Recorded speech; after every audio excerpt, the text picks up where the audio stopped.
Welcome student. अपने इसी क्रम को आगे बढ़ाते हैं जो कक्षा 11 में अपनी कविता चल रही थी घर की याद, उसका आज तीसरा और अंतिम पार्ट है। वैसे मैं इसको पूरा तो 2 पार्ट में भी कर देता, लेकिन ये थोड़ी लंबी वीडियो बन जाती, इसलिए मैंने इसको टुकड़ों में कर दिया कि अच्छे से समझ में भी आए और आप इसको आसानी से देख भी सकें। तो ये अपने पिताजी के बारे में बता रहे थे कि भाई उनके पिताजी का स्वभाव कैसा है, उनकी दिनचर्या कैसी है, और इस प्रकार से उसी क्रम को आगे बढ़ाते हुए पढ़ते हैं। पिताजी ने कहा होगा, हाय कितना सहा होगा।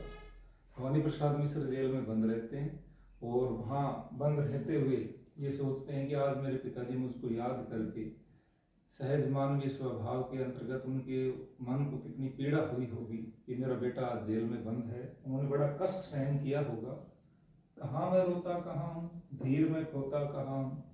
और मेरी माँ से कहा होगा कि मैं कहाँ रोता हूँ, मैं धैर्य कहाँ खोता हूँ, मैं तो ऐसा नहीं हूँ, मैं बिल्कुल सही हूँ, तुम चिंता मत करो। लेकिन मन ही मन में वो अंदर मुझको याद करके बड़े पीड़ित हो रहे होंगे, ऐसा भवानी प्रसाद मिश्र सोचते हैं। हे सजीले हरे सावन, हे कि मेरे पुण्य पावन, तुम बरस लो वे न बरसे, पांच वे को वे न तरसे। देखिए यहाँ पर सावन को संबोधित किया गया है, सावन को कह रहा है भवानी प्रसाद मिश्र।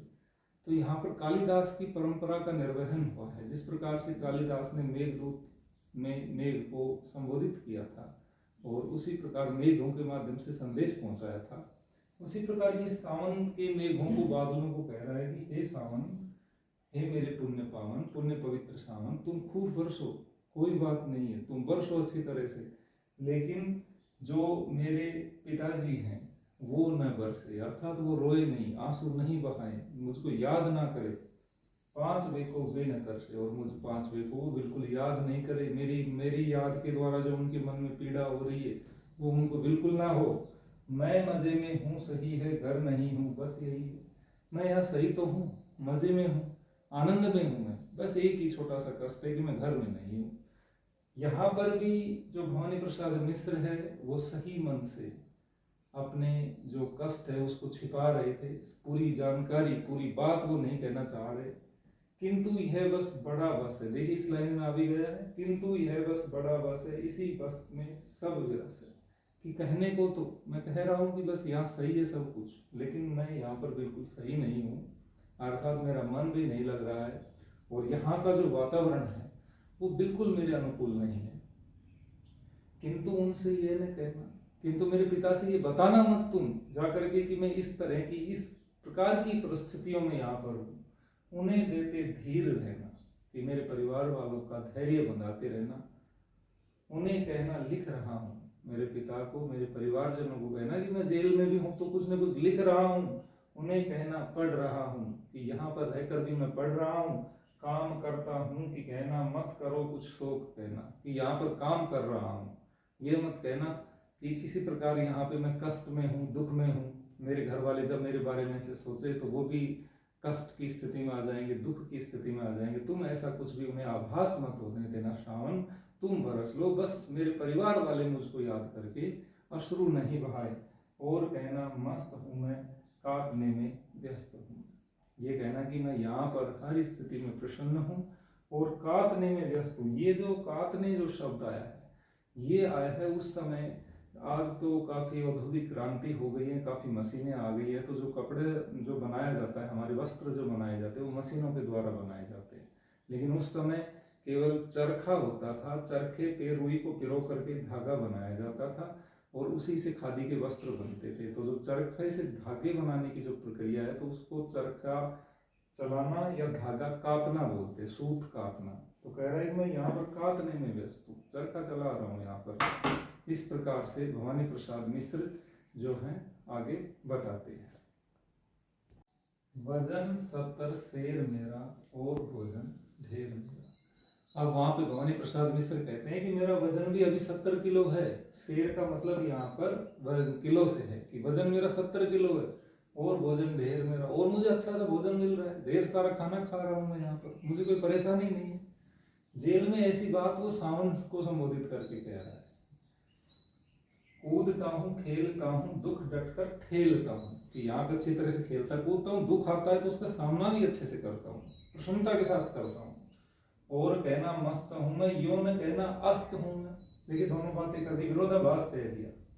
यहाँ पे जो अलंकार है विरोध हो रहा है, विरोध का आभास हो रहा है।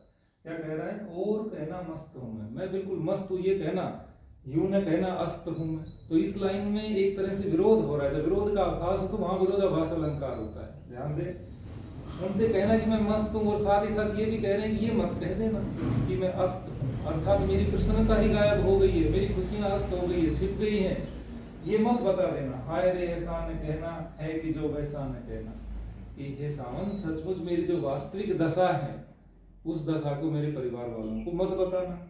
कहने देना जागता हूँ आदमी से भागता हूँ, कि रात रात भर जागता हूँ, दूसरे आदमी को देखकर डरता हूँ, भागता हूँ, अर्थात किसी से मेल मिलाप बिल्कुल नहीं रखता हूँ, मेरे को ये जेल बिल्कुल पसंद नहीं आ रही, मैं यहाँ बड़ा पीड़ित हूँ, लेकिन मेरे परिवार वालों को ये मत बताना। कहने देना मौन हूँ मैं, कि मैं चुपचाप रहता हूँ, बोलता ही नहीं हूँ। खुद न समझू कौन हूँ मैं, कि खुद में इतना भ्रम का शिकार हो गया हूँ, इस स्थिति से इतना परेशान हो गया हूँ कि खुद को ही नहीं पहचान पा रहा हूँ, अर्थात यहाँ बड़े कष्ट में हूँ, ये मत बताना। बस देखना, कुछ बक न देना और उन्हें कोई शक न देना कि हे सावन कुछ भी ऐसे अनर्गल बातें मत कर देना मेरे परिवार में जाकर के, उन्हें कुछ बताना मत, कुछ कहे मत देना उन्हें।